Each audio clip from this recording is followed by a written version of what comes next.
What's up, conscious creators? Welcome to Mexico. I've had a lot of worries in my life, most of which never happened. That's a quote from Mark Twain. How to do the things that absolutely terrify you. Do you have anything in your life that you've never done because you're just so terrified of doing it? I invite you now to pay close attention to this video and to think really deeply and be really honest with yourself. What have you not been doing because of the thoughts and feelings that it brings up in you?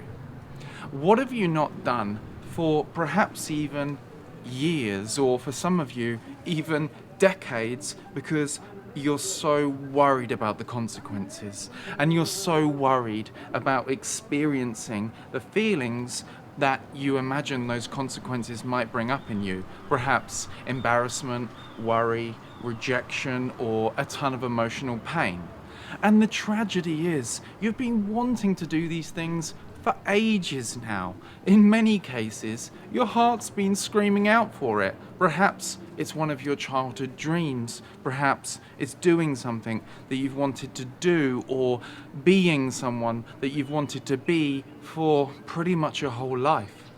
Perhaps you almost did it a few times. Perhaps you almost pulled the trigger 1 or 2 times, but then you backed out. Imagine judgments from other people started swirling in your mind, or mental movies started playing about losing someone, or losing everything, or losing your mind. Perhaps even thinking about doing it brings up extremely high levels of fear and anxiety in the body, and you experience one or more of the following thoughts. What will they think of me? What if I lose friends or family? What if people dislike me, or they don't take me seriously anymore? What if it becomes embarrassing? Or what if I lose my business or my money? Or what if people come for me, or I get injured, or my health declines? What if I die, or I can't back out of this thing once I'm in?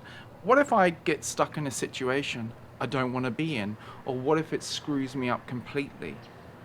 In this video, I'm going to help you overcome the fears or any other emotional blockages that are stopping you from doing what you want to do. The reason I'm so passionate about this is I had a life that was completely dominated by fear and anxiety. There were so many things I wanted to do in life that I simply didn't do for many, many years, and sometimes even decades, because I was so anxious about them. Anxious about imagined consequences, running out of money, losing friends, or losing my mind.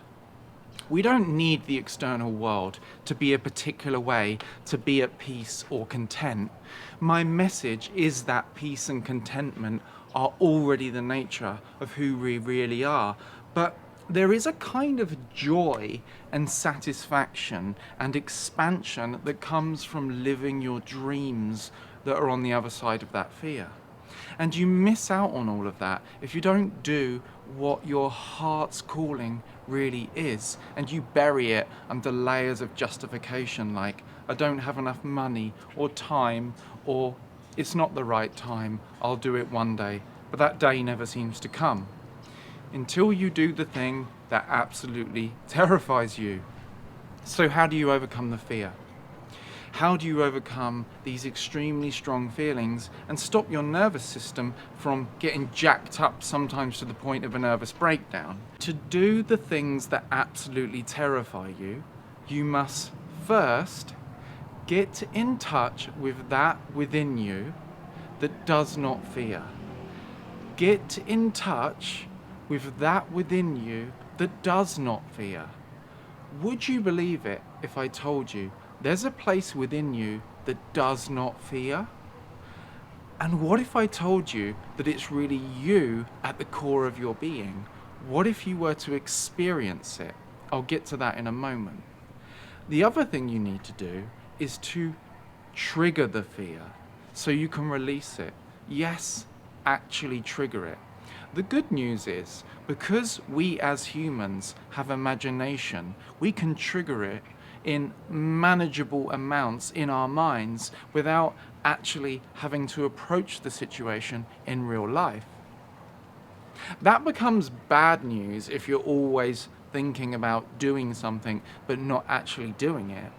But you can also use the thoughts to bring situations to mind that you can't seem to bear to face and trigger the feelings, and then separate yourself from the story and feel those feelings.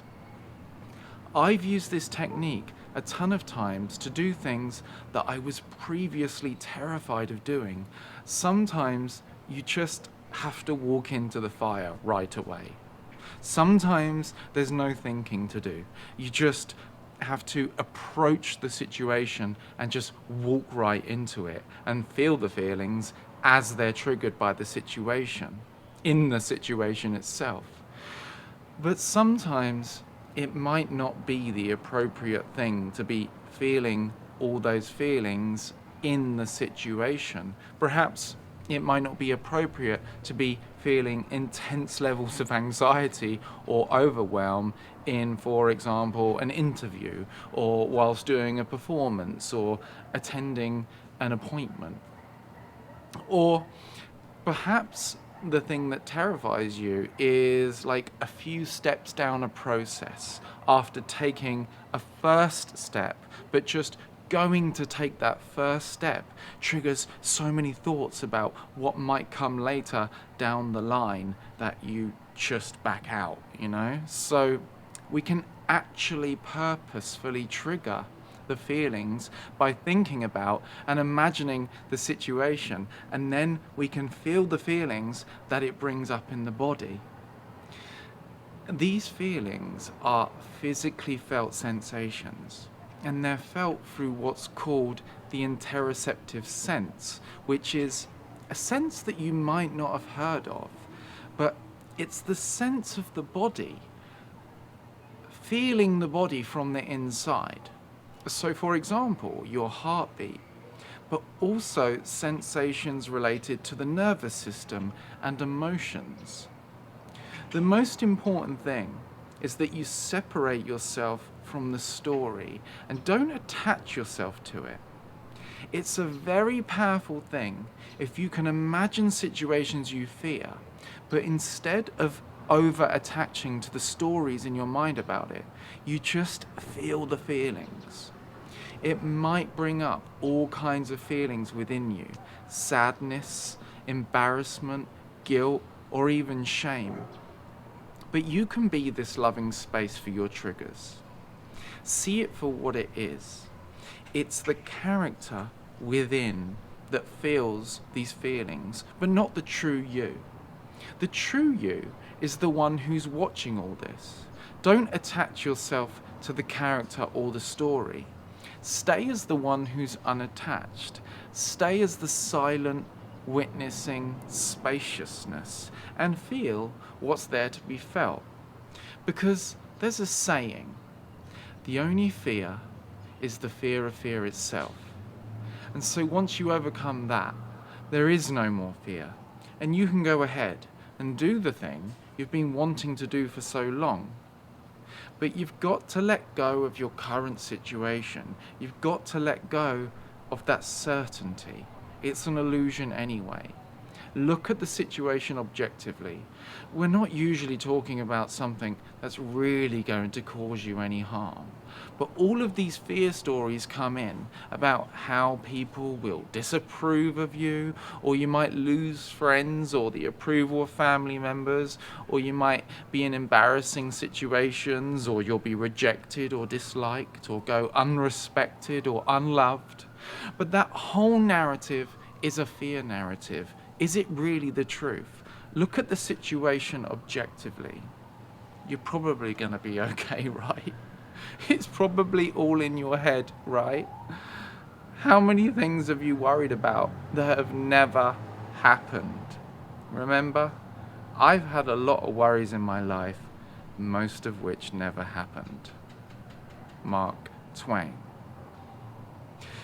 I don't want any of you to be feeling feelings that have you on a downward spiral. or feel too overwhelming. You must be able to feel your feelings within a window of tolerance and keep yourself safe.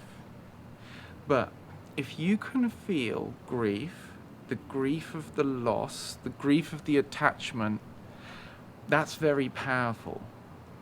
Think about it.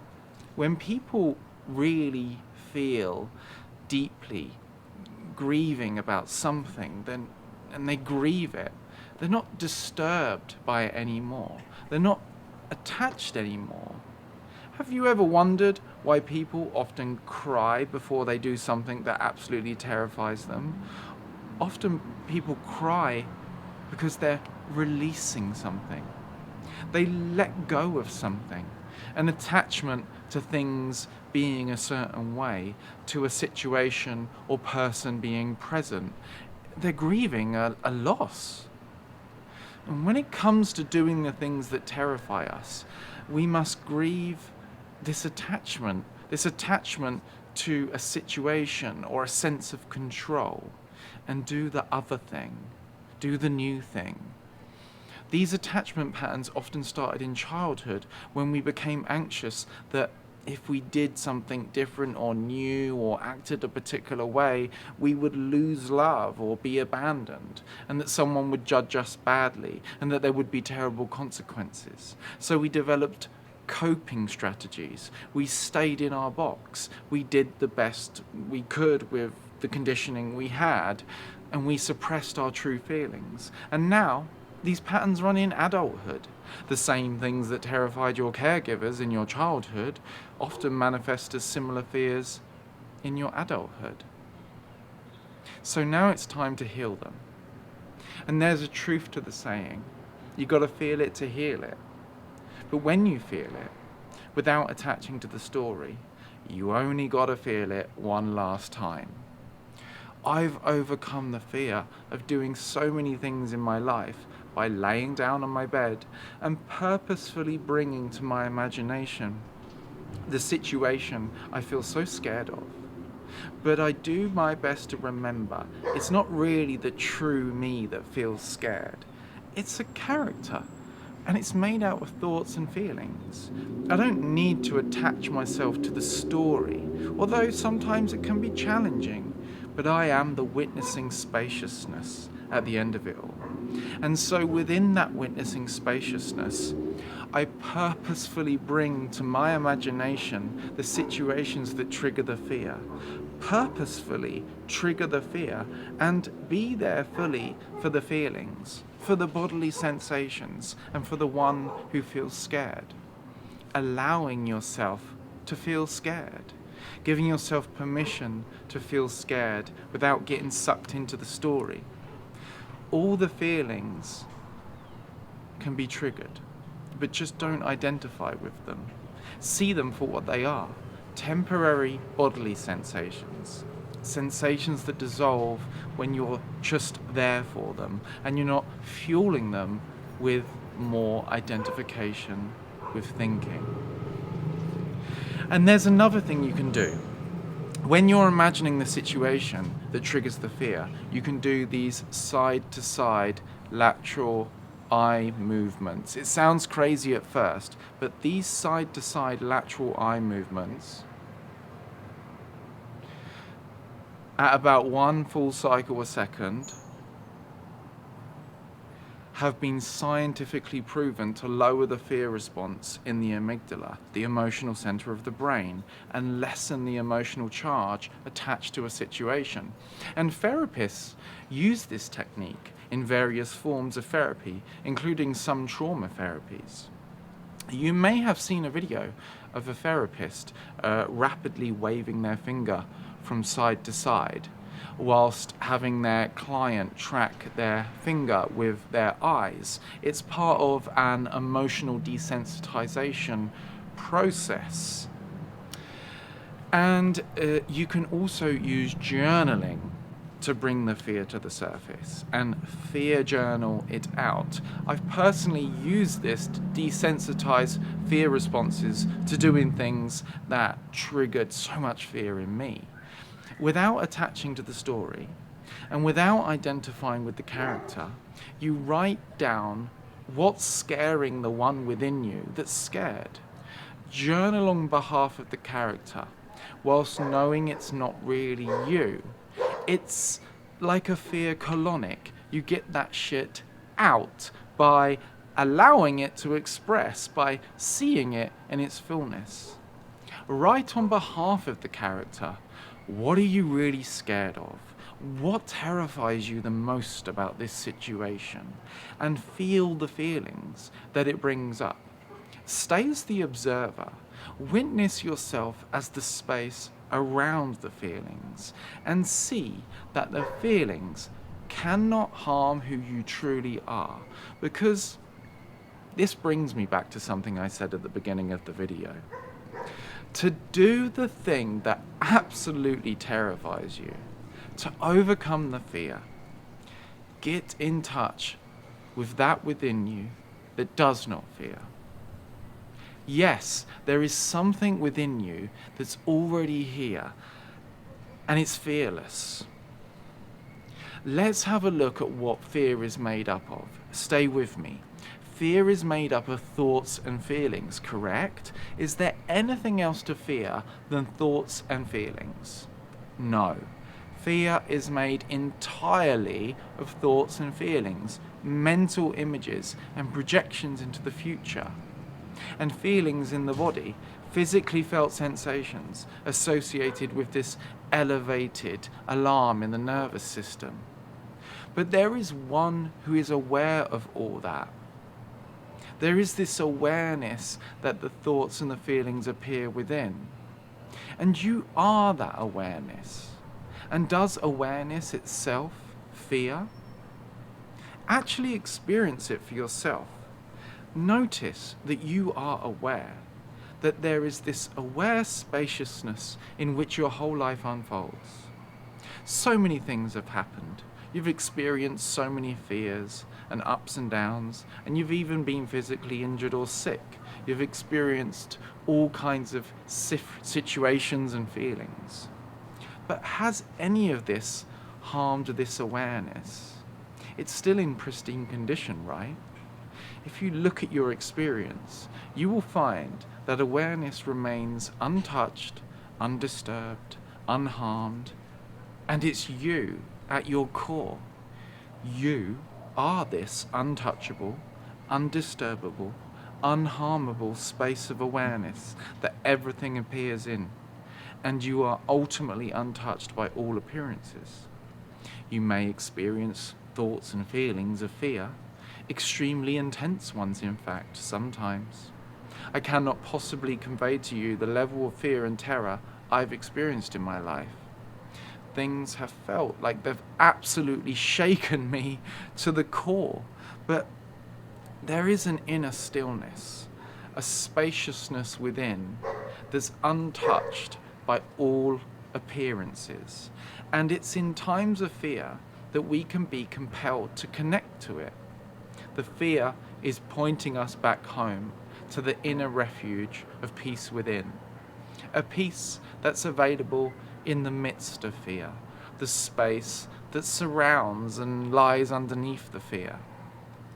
And it's you. So to summarize, to do the things that absolutely terrify you, don't get overwhelmed by a level of feeling that feels unmanageable. Oh no. But trigger the fear by moving towards the situation or imagining it. Feel the feelings fully. Feel the physical sensations in the body. Journal out the associated thoughts, but don't identify with the thoughts and the feelings. Don't identify with the character who feels scared, but be there for the one who feels scared. Be the loving space for your triggers. And know yourself as the undisturbable, fearless space that all of this is playing out in. Know yourself experientially that you are the awareness that cannot ultimately be harmed. Look at the situation objectively. Are you really going to lose all your friends, your family, your money, your health, your mind, or your life? Are you really going to die? Are you probably going to be okay? Right? You're probably going to be okay. Even if some friends drift away, there's probably better friends out there for you anyway. Ones who will actually support you on who you're becoming. And even if you experience some temporary hardship or some financially shaky moments, how likely is it that you actually won't be able to eat or have anywhere to sleep? You're going to be okay. Cultivate that feeling of safety. You can take the necessary precautions if applicable, and you can move towards these triggers knowing you as awareness cannot be harmed. Your true self as awareness is beyond your money challenges, beyond the one who worries about whether you'll be disliked or rejected. And there's an unshakable foundation within you from where to approach all your fears, so you can finally do all of those things that you've been meaning to do for years and finally live your dreams. And that concludes the video. In the description of this video, there's a link to speaktoalex.com where you can book a free call with me or one of my team to see if you'd be a good fit for the Awaken Aware program. So if you want some extra help dissolving all of the fears and obstacles blocking the path to the embodiment of you in your fullest, this program is for you. If you want to embody the peace and inner freedom of your true self as awareness, from where you can take empowered action to manifest your dreams, this program's for you too. So, if you're interested in that, it's speaktoalex.com. There's also a link to a free breath work, so you can pick that one up. Peace and blessings. See you in the next video. Love you all. Peace.